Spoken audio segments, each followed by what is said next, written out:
pırtuneyi. Bu oğlum yani haysin nesi divan dedi.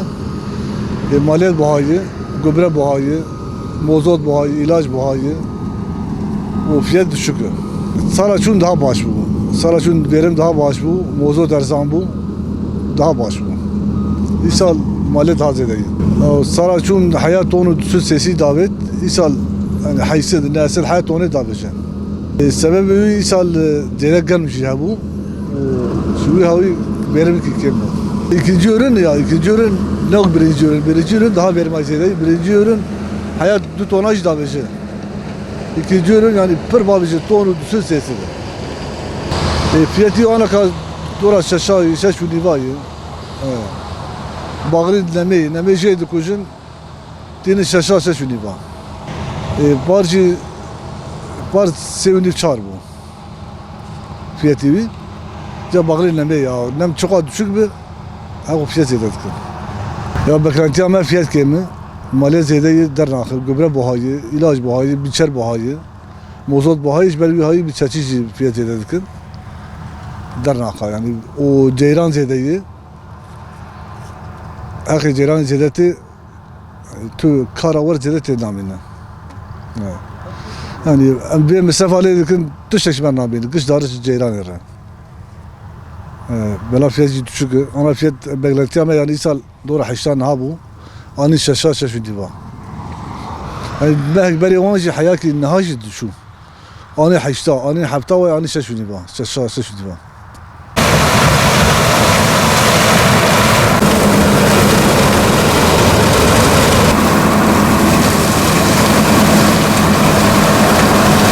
Bu çiftçiler hani devlet diyor ki çiftçiler milletin efendisidir. Öyle bir şey yok. Devletlerin söylediği şeylerdir. Şimdi nasıl öyle bir şey yok? Çiftçi bunu ekiyor, bunu biçiyor, zahmetidir, gübresidir, ilacıdır, sulamasıdır ve işçiliğidir. Bunları hepsini işçiler hepsini emek vererek meydana getiriyor. Ürünü satmak için gidiyor efendim mısır satacak. Örnek diyorum şu anda biz ikinci ürün mısırı biçiyoruz. Verim sıkıntı yok. Allah vermiş ona bir şey diyemeyiz. Şimdi bunun masrafını çıkardığın zaman inan ki çiftçiye hiçbir şey kalmıyor. Şimdi niye diyeceksiniz? Bu gübrenin tonu gübre tonu şu anda olmuş 14 milyar. Elektrik parası şu anda mesela bize 700-800 milyar sadece fatura, 2 fatura gelmiş 700-800 milyar. Ekstradan bize kaçak bedeli olarak bir o kadar da kaçak bedeli göndermişler. Bütün faturalarına, bütün elektrik tüketen sonta sahiplerine hepsine aynı fatura ki bunların borcunu ödemesine rağmen sonradan eklenen ek fatura.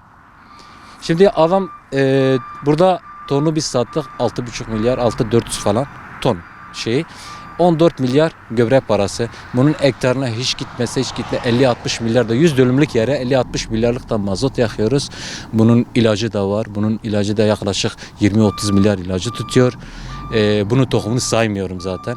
Ondan sonra bunun sulamasıdır, işçiliğidir. İnan ki hiçbir şey kalmıyor. Şimdi gerçekten de bu kaç sene içerisinde çiftçileri bitirdiler. Gerçekten de bitirdiler.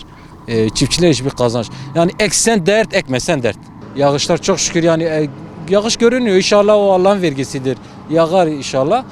Yağmurların da etkisi var. O yağmur olmasa sen tek başına bu sadece sontajlarla sulamakla bitmez ki yani bitiremezsin. Kurtaracağın bir 100 dönümlük yerdir. Yağmur yağmasa bütün millet hepsi perişan olur. Şimdi bu seneki yağış geçen seneye rağmen geçen sene güzeldi yani en azından yağmur vardı. Yani umutsuz kalmadık ki Allah Teala hiçbir zaman kulunu umutsuz bırakmaz.